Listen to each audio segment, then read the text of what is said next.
Kumily ബി.എഡ് college വിദ്യാർത്ഥികൾക്കായി ഏകദിന ശില്പശാല സംഘടിപ്പിച്ചു. അടുത്ത ബല്ലോടുകൂടി എന്ന പേരിൽ നടത്തിയ ശില്പശാല സിനിമാ നാടക അഭിനേതാവും പരിശീലകനുമായ ജി.കെ. പന്നാങ്കുഴി നയിച്ചു.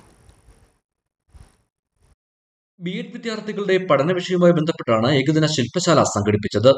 വിദ്യാർത്ഥികളുടെ 4 സെമസ്റ്ററുകളിലും ഇത്തരത്തിൽ ക്ലാസുകൾ സംഘടിപ്പിക്കും. അധ്യാപക വിദ്യാർത്ഥികൾക്ക് നാടകരീതികൾ അധ്യാപനവുമായി എങ്ങനെ ബന്ധപ്പെടുത്താം എന്ന ധാരണയും ശില്പശാല വഴി നൽകി.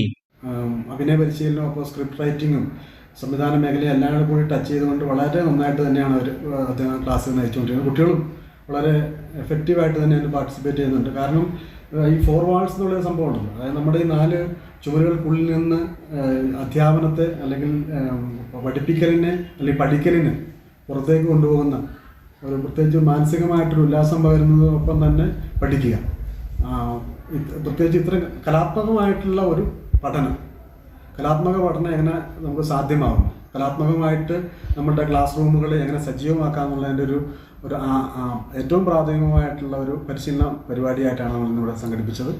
അടുത്ത ബല്ലോടുകൂടി എന്ന പേരിൽ നടത്തിയ ഏകദിന നാടക ശില്പശാല സിനിമാ നാടക അഭിനേതാവും പരിശീലകനുമായ ജി.കെ. പന്നാങ്കുഴി നയിച്ചു. College principal doctor A V. Manoj അധ്യക്ഷത വഹിച്ചു. കൺവീനർ ഡോക്ടർ കുമാർ ആശംസകൾ നേർന്നു. നാടക പ്രവർത്തകരായ കെ.ജെ. ബേബിയുടെ നിര്യാണത്തിൽ യോഗം അനുശോചിച്ചു. കോളേജിലെ 1ാം വർഷ അധ്യാപക വിദ്യാർത്ഥികളാണ് ശില്പശാലയിൽ പങ്കെടുത്തത്. ഇടുക്കി വിഷൻ, കുമളി. ഇനി ലോ പ്രൈസിൽ ഹൈ റേഞ്ച് ഓണം. ഏറ്റവും പുതിയ കളക്ഷൻസ് ഏറ്റവും കുറഞ്ഞ വിലയിൽ. High range home appliances.